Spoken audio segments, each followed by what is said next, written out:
Binisita ng mga awtoridad ang mga ari-arian na pag-aari ni Pastor Kibuloy, para isilbi ang arrest order laban sa kanya.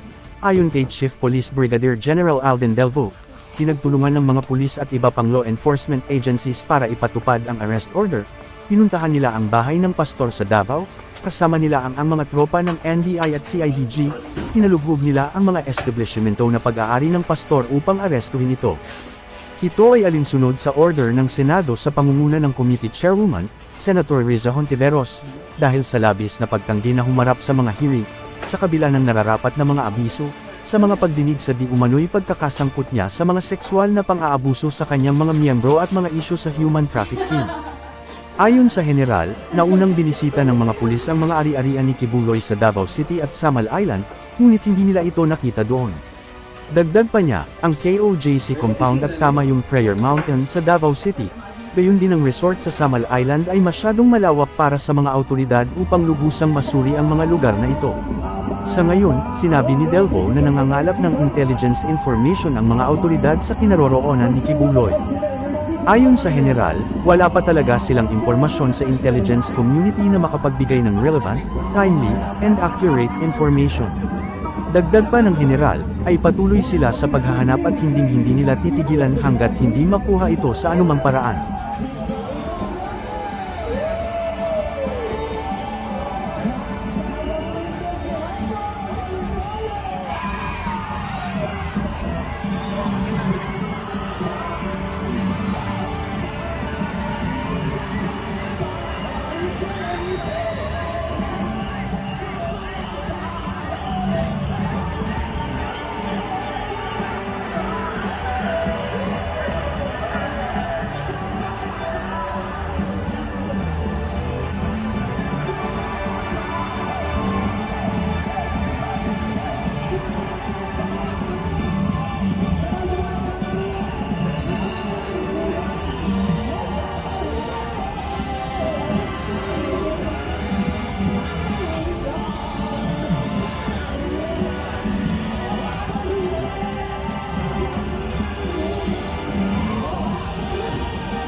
Oh.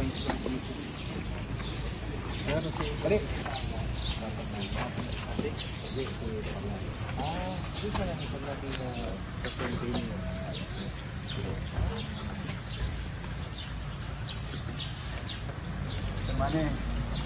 Sir, morning. Morning. Ito yung workers na nagpuranda sa atin.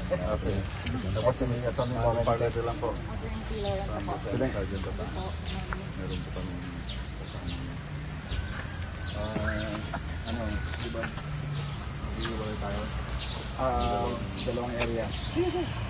Puyugilan ki, ako puyog sila. Aw, dito tikas? Isa. John. Brad John. Kumanito sa tikas. Sa Glory? Oh, Glory? Sir, Glory? Ay, sabay nila? Okay kayo magsunod. Sino magsunod sa ito? Okay na po siya. Gaano ka... 6 kilometers sir. Pwede nyo dalhin yung sakyan? Oo!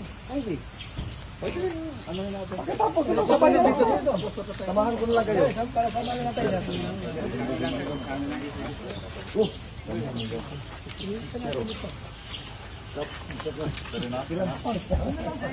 Dali, dali.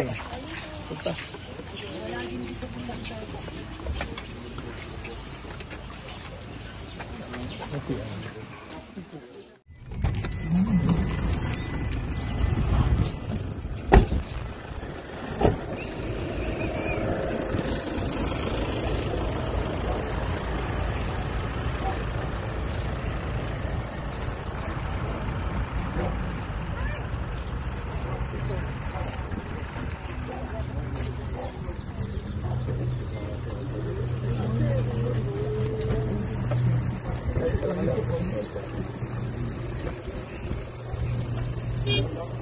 Magandang umaga po, ma'am.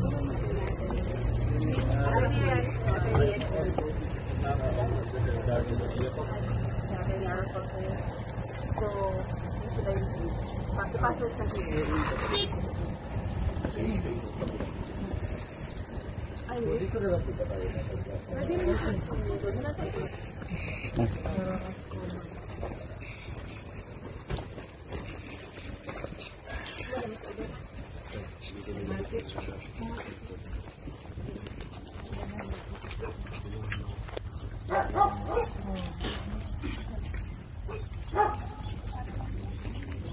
Morning, ma'am.